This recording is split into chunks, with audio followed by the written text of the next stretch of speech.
ċifri uffiċjali tal-Eurostat juru li f'4 snin bejn l-2014 u l-2018 il-ġenerazzjoni tal-elettriku minn enerġija alternattiva żdiedet b'270%, b'kuntrast fi 8 snin ta' qabel meta pajjiżna kien immexxi minn gvern nazzjonalista.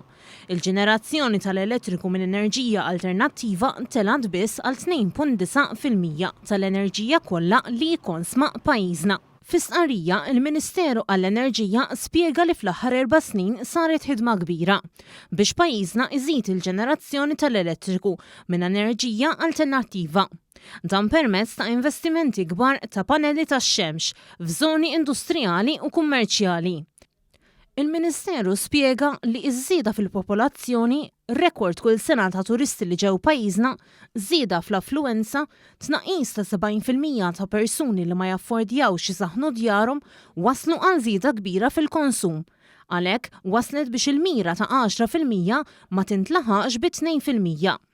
Żied jispjega li l-provvista totali tal-elettriku f'pajjiżna kemm dak iġġenerat mill-power stations, mill-enerġija alternattiva u mill-interconnector bejn l-2014 u l-2018 telat bil kważi 20%. Il-Ministeru ħabbar li din is-sena ser jitħabbru skemi u inizjattivi sabiex tkompli tiżdied il-ġenerazzjoni tal-enerġija alternattiva ħalli noqorbu iktar lejn il-mira ta' 10%. Fil-fatt, minkejja iċ-ċokon ta' pajjiżna fejn jillimitana minn użu ta' sistemi ta' enerġija alternattiva differenti bħall-enerġija mir-riħ, il-Gvern jinsab impenjat bi pjanijiet bħal dawk ta' sistemi ta' battery storage sabiex l-enerġija rinnovabbli tkun disponibbli u tgħin fit-tkabbir ta' dan is-sors.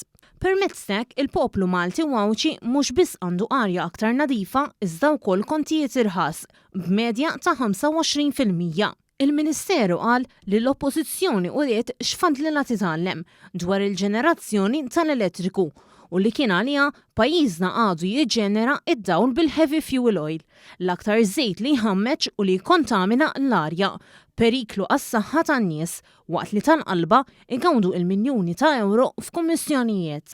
Apparti minn hekk, bl-inċident li wassal għal tuħ tal-interconnector, Malta ma kienx ikollha biżżejjed ġenerazzjoni tal-elettriku u partijiet minn Malta ikollhom jaffaċċjaw tuħ ta' dawl kuljum, grazzi għal dan il-metodu perikolus u ineffiċjenti li jemmen tant bih il-Partit Nazzjonalista.